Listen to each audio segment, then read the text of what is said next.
naman sa pagiging killjoy mga kababayan ha. Nasabi, naninira tayo ng party ng may party dahil alam naman natin naglululundag sa tuwa. Eto mga dilawan, piklawan, mga bagong unit team ng mga bangagan, pulahan, mga dilawan, mga kababayan. Masayang masaya sila dahil success daw ang kanilang rally na pinantapat nila sa INC. Bagamat kung ikukumpara mo sa rally sa INC mga kababayan, dumilang sa kuko, gayon pa man, umabot rin pala sila ng 1,000. Lampas libo po mga kababayan. Mga less than 5,000 siguro, ganyan. Pero umabot pa rin ng libo. Sabi natin, oh really? Pero anyway, yung mga regular na rally sa palang mga kababayan, di ba? Marami na sila. Pero dito mga kababayan, tumaas pa rin ang ating kilay. Talaga lang ha? Talaga legit yung dumadalo dyan sa rally?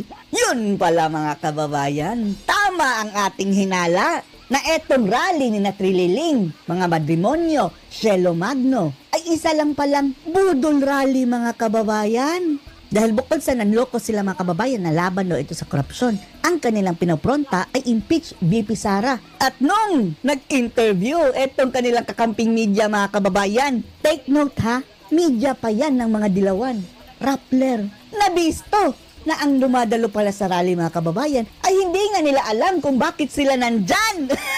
Nahila lang daw sila mga kababayan dahil mayroong hakutan. Hinakot daw sila ng bus. At yung iba pa sa kanila ay supporter pa ni VP Sara, animal. Rally na papatay si Sara Duterte tapos mayroong mga supporter si Sara Duterte. Isa itong malinaw na budulan na rally mga kababayan. Panoorin niyo po ha. Bakit po kayo nandito? Nahablot lang po kami. Nahablot lang po kami. Oh. Ba na itong rally ay laban kay Sara Duterte? Hindi ko po alam, bossing. Oh, hindi alam. Hindi nga nila alam mga kababayan na if for impeachment yan, VP Sara. Hindi, sa totoo lang sir, hindi ko nga talaga alam. Marami silang tinanong mga kababayan ha. Karamihan mga kababayan mailap.